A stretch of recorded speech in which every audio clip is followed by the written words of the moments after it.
Welcome back guys, जय नेपाल। अहिले चाहिँ 7 बजिरहेको छ हैन, साँझको 7। अहिले चाहिँ हामी दाइ, म घरबेट दाइ र म चाहिँ इभिनिङ वाकमा गइरहेको छ भाइ रामकोटतिर। हामी चाहिँ जहिले गइरहेको हुन्छौँ साँझतिर। आज चाहिँ अस्ति चाहिँ भ्लग गराउनु पाएको थिएन, मेरो स्टोरी स्कुल थियो। आउने बेला बनाउँदै आउन थाकिन्छ नि। रोकेर दगुर्दै जाने। ल गाइस, एकछिनपछि भेटौँला। हामी अब अहिले दगुर्दै गइरहेछौँ, अब उतै भेटौँला एकछिनपछि। ल एकछिन हामी अब रनिङ गरेर चाहिँ थाकिहाल्यो, बिस्तारै हिँड्दैछ। उकालो आयो नि त, फर्स्ट टाइममा रनिङ गरेर आएको होइन मैले, त्यही भएर एकैचोटि धेरै चाहिँ रनिङ नगरौँ भनेको। बिस्तारै बिस्तारै बानी बस्छ। अस्ति हिँडेको कति 12,000 फुट स्टेप, तर केही भएन मलाई चाहिँ त्यस्तो। पैताला चाहिँ दुखिरहेको थियो, अरू चाहिँ केही भएन। तर ह्याबिट बस्ने रहेछ रेगुलर गरेपछि। ल एकछिनपछि भेटौँला माथितिर डाँडामा। म के भन्न आएको भन्दाखेरि, सङ्गत होइन, जहिले नि ठुलो मान्छे दाइहरूसँग दाइहरूको गर्नुपर्छ कि। दाइहरूले फेरि राम्रो ज्ञान दिनुहुन्छ, त्यही भएर म चाहिँ आफूभन्दा ठुलो मान्छेहरूको सङ्गत गर्छु। सानोको पनि गर्छु, सबैको गर्ने हो, तर ठुलो मान्छेको गर्दा अझै राम्रो हुन्छ कि। ज्ञान गुणहरू सिक्नु पाइन्छ। हामीलाई त थाहा हुन्न, दाइहरू एक्सपिरियन्स गर्नुको मान्छे हुनुहुन्छ घरबेट दाइ। त्यही भएर म चाहिँ दाइहरूसँग नै हुन्छ है, ठुलो मान्छेहरूसँग। हजुर नि ठुलो मान्छेसँग सङ्गत गर्नु होला, केही सिक्न मिल्छ। ल अब काठमाडौँको भ्यू देखाउँछु है अहिले एकछिनपछि। बबाल है, त्यति माथि नि गएको छैनौँ है हामी, अनि डाँडा नि गएको छैनौँ। योभन्दा अझै बबाल ठाउँ छ है माथि त। हेर्दै गर्नु होला लास्टसम्म, पुरा काठमाडौँको भ्यू देखिन्छ। स्याटरडे त अझै बबाल देखिन्छ है। हामी अझै खतरा ठाउँ गइरहेछौँ स्याटरडे। हेर्दै गर्नु न भ्लग कन्टिन्यू। ल एकछिनपछि अझै डाँडामा भेटौँला। एकछिन चाहिँ हामी यहाँ दाइले केही सामान किन्दै हुनुहुन्छ, त्यसपछि यहाँ माथि जानुपर्छ है। माथि बबाल छ, माथि ठाउँ गुम्बा छ। थकाइ लाग्यो लास्ट। ल गाइस, हामी कन्टिन्यू गर्दैछु, कुरा सुन्दै गर्नु होला दाइको रमाइलो गफहरू। मैले गफ भन्छु, ज्ञान गुणको कुराहरू। मैले ओसोको कुरा गरेको होइन। ओसो चाहिँ महान दार्शनिक हो होइन। त्यही मात्र भने मैले। म त देखिँदैन रहेछ, मलाई त सिधै लाइट हाल्नु पर्ने। देखिन्छ दाइ, दारीले गरेर। म हस्पिटल गएर हाम्रो त्यही भएर।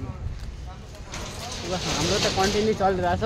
टाढा पनि टाढा एक्सर्साइज छ, गीत सुन्दै गफ गर्दै ज्ञान गुणको कुराहरू सिकाउँदै हुनुहुन्छ दाइले। हजुर नि सिक्नु केही।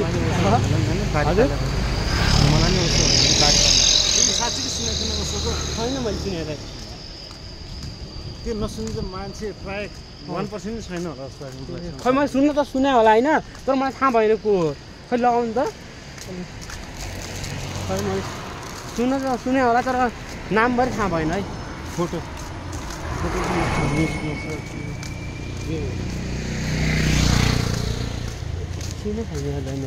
फोटो के अनुहार देखेको छैन। अनुहार नि देखेको थिएन यार, मैले फर्स्ट टाइम देखेँ। त्यो मोटी त्यो हो स्पिकर मोटी पर्छ नि, गुरु हो क्या होइन? मैले फर्स्ट टाइम देखेँ, तर खतरै गुरु हो। मैले फर्स्ट टाइम देखेँ होइन। रक्सी खानुपर्छ भनेर एउटा तर्क बनाइदियो नि होइन। रक्सी खाएर केही फरक पर्दैन भन्ने बनाइदिन्छ होइन।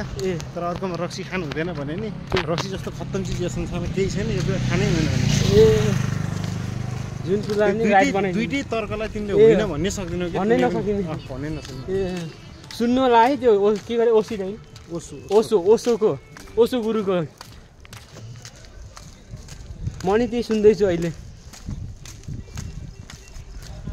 ध्यान दिएर सुन्नुपर्छ। एकछिन पछि भेटौँला है। यो सुन्नु होला, त्यति बेलासम्म मेरो भ्लग पज गरेर त्यो सुन्दै गर्नु, अनि फेरि कन्टिन्यू गर्नु होला। म एकछिन पछि भेट्छु। नडाँटेर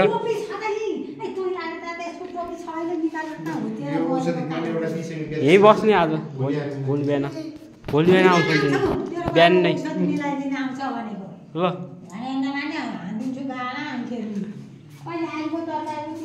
ल बस आज घरदेखि यता रामकोटको घर है, त्यतादेखि यता चाहिँ लास्ट फ्रेस हावा आउँछ है। बस्नलाई चाहिँ त्यही गाउँतिरै छ यो गाउँ रामकोट। अलि भित्रतिर होइन, 2-3 किलोमिटरभित्र फ्रेस हावा, हेल्दी चिज खान पाइन्छ। ल एकछिन पछि भेटौँला है। फ्रेस हावा चल्दैछ, एकछिन हावा खानु पऱ्यो, त्यसपछि जानुपर्छ फेरि। रनिङ गर्दै चाहिँ हामी यो के खाँदैछौँ थाहा भएन मलाई। के हो रे दाइ यो? हजुर आलु तामा हो होइन। मैले चाहिँ फर्स्ट टाइम ट्राई गर्दैछु, रनिङ गरेर आएको कस्तो हुन्छ है। म चाहिँ फर्स्ट टाइम ट्राई, मैले खाना खाएर आइसकेँ त्यही टाइम आलु तामा है फर्स्ट टाइम ट्राई। तामा त खाएको हो तर यो चाहिँ कस्तो छ है, सुप रहेछ, मिठो रहेछ सुप चाहिँ, मिठो लाग्यो मलाई। खसीको हुन्छ नि, खसीको सुप त्यस्तै छ है यो चाहिँ, मलाई त्यस्तै लाग्यो। अब दाइको रिभ्यू हेर है, दाइलाई कस्तो लाग्छ राख्नुहुन्छ यहाँ आएर। दाइलाई त मन परिहाल्छ नि, तर मिठो लाग्यो मलाई नि। तातो चिसो महिनामा खानुपर्छ कि। सो रनिङ गरेर आयो, डाइटिङ त गर्नु पऱ्यो होइन। कस्तो लाग्यो दाइ हजुरको रिभ्यू? दामी। एकछिन पछि भेटौँला। खाएको के देखाऊँ होइन सबै एकदम मिठो छ, खसीको सुप जस्तो छ कि तामा भएर नि। ल एकछिन पछि भेटौँला। अब अहिले चाहिँ हामी तामा आलु त्यो खाएर आइसकेँ। मैले चाहिँ सबै खान सकेन होइन, मैले भर्खर खाना खाएर आएको त्यही भएर मैले खान सकेन, आधा जति खाएँ तर मिठो थियो है, हेल्दी थियो। ल अहिले चाहिँ म दौड्दैछु, दाइ चाहिँ अलि अगाडि गइसक्नु। ल यसै पछि भेटौँला अब रुममै पुगेर, घरतिर पुग्दाखेरि। ल अहिले चाहिँ हामी अब रुम पुग्न लागिसक्यौँ। कस्तो लाग्यो आजको रनिङ? हामी तपाईँ अझै योभन्दा बवाल ठाउँ हजुरलाई देखाउँछौँ, हेर्दै गर्नु होला। ल दाइ बाई भनिदिनु। भाइ दाइकोबाट ज्ञान सिक्नुभयो होला, हेर्नु होला, सिक्नुहुन्छ। एक्सपिरियन्स दाइ हुनुहुन्छ नि त सब कुराको। ल guys see you in next video. Bye, जय नेपाल।